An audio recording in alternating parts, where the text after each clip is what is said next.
शक्ति चाहिए।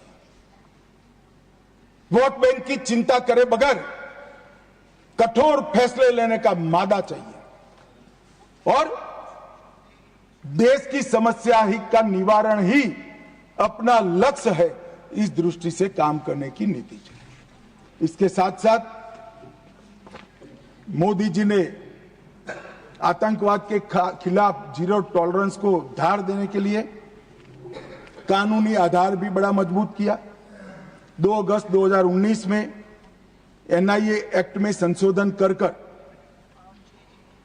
नए अपराधों को समाये, विदेश में भी जांच का अधिकार मिला, यूएपीए में भी संशोधन कर दिया गया, आतंकवादियों की संपत्ति जब्त करने का हमें अधिकार मिला, व्यक्तियों को भी आतंकवादी घोषित करने का अधिकार मिला,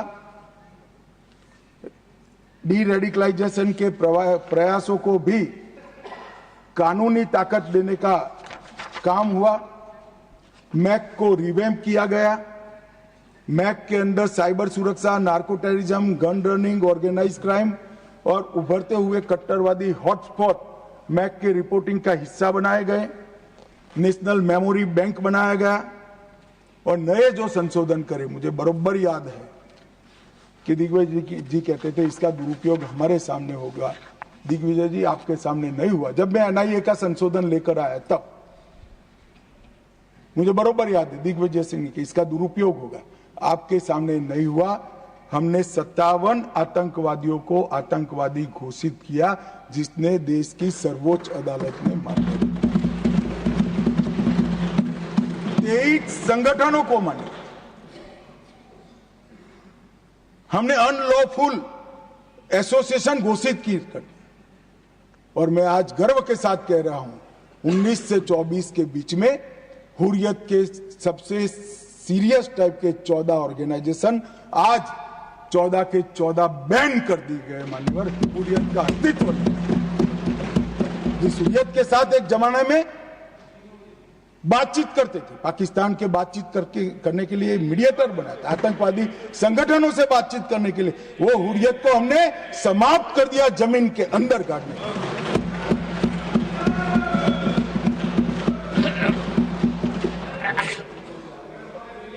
मान्यवर, पीएफआई पूरा सदन जानता है, यहां बैठे या वहां बैठे सब मानते कि पीएफआई आने वाले दिनों में देश के लिए बड़ा खतरा था, मगर जो खतरों को दूर से नहीं देखते वो देश को खतरों से नहीं बचा सकते। मूक दर्शक बनकर, मूक प्रेक्षक बनकर खतरों को देख नहीं रहे। जिनके हाथ में शासन की कमान होती है, इनकी जिम्मेदारी होती है खतरों को दूर से देखकर उसको उगने से पहले, उठने से पहले समाप्त कर देना। हमने पीएफआई पर बैन लगाया, एक साथ देश के 24 राज्यों में रेड डालकर पीएफआई के एक एक बंदे को उठाकर जेल की सलाख होकर आज संपूर्ण गतिविधि समाप्त हो गई। कुछ लोग पंजाब में भी बिंडरान वाले बनने का प्रयास भी किया, आगे भी बढ़े। सरकार हमारी नहीं थी, फिर भी यही गृह मंत्रालय ने दृढ़ निश्चय कर आज वो असम की जेल में आराम से गुरु ग्रंथ साहब का पाठ।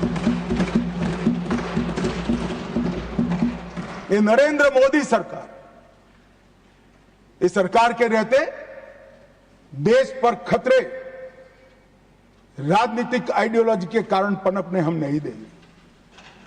उनको खड़ा होने से पहले ही समाप्त कर दिया जाएगा। मान्यवर, एक जमाने में आतंकवादियों का लिस्टिंग से उनका मृत्यु या अरेस्ट तक का आयुष्य 2 साल और 3 महीना था, आज कुछ दिनों का बच गया है, कुछ दिनों का।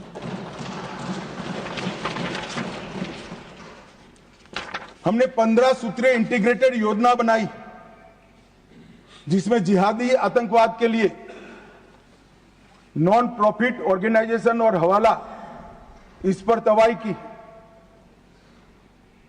वामपंथी उग्रवाद, कश्मीरी उग्रवाद, कश्मीर के अंदर उग्रवाद, fake Indian currency note, narcotics, narco terror का लिंक, खालिस्तान समर्थक उग्रवाद, रेडिकलाइजेशन के प्रयास, फाइनेंसिंग और अवैध हथियारों की तस्करी, ये 25 के 25 आयामों को हमने एनआईए के अंदर जकड़कर कानूनी आधार देकर इन पर कानून का शिकंजा कसने का काम किया।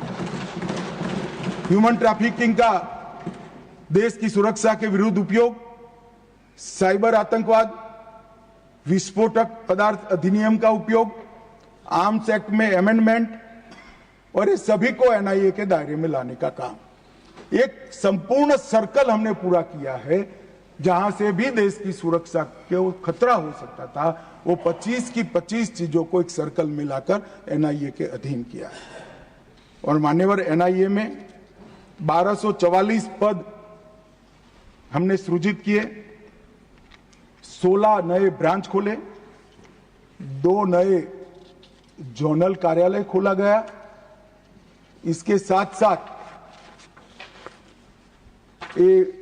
एनआईए के परफॉर्मेंस पर कुछ लोग बोल रहे थे, आज बैठे नहीं है, वॉकआउट कर गए। 652 मामले हुए। जब यूएपीए लगता है तक एक ट्रिब्यूनल भी होती है और सुप्रीम कोर्ट तक केस जाता है कि यूएपीए लगाया वो ठीक है या नहीं है। मैं मेरी सरकार का रिकॉर्ड कहने आया हूं साहब, 652 मामले में से एक भी मामले में सुप्रीम कोर्ट तक एक भी केस को अनुचित घोषित नहीं किया गया। ये 652 मामलों में से 516 में चार्जशीट दायर करे गए, 157 मामलों में जजमेंट्स आ गया है और 150 मामलों में सजा दी गई है। मान्यवर, 95% दोष सिद्ध। दुनिया भर की टेरर एजेंसी के बीच में एनआईए का दोष सिद्धि का दर, मैं गर्व से इस सदन को कहना चाहता हूं, सबसे ऊंचा है, सबसे हाईएस्ट। हमने एनआईए को अब डीआरडीओ के साथ समझौता कराकर केमिकल, न्यूक्लियर, बायोलॉजिकल, टेररिज्म के मामले के लिए भी तैयारी शुरू की है।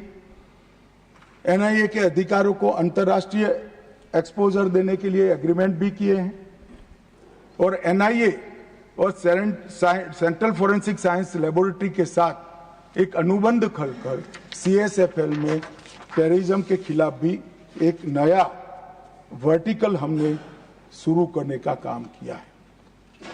मान्यवर, हमने इसके साथ साथ मैक को भी सुदृढ़ किया है। मैक में मोदी जी की सरकार आने के बाद काउंटर टेररिज्म की एक अलग व्यवस्था की गई। 72,000 रिपोर्ट उसमें जनरेट हुए हैं।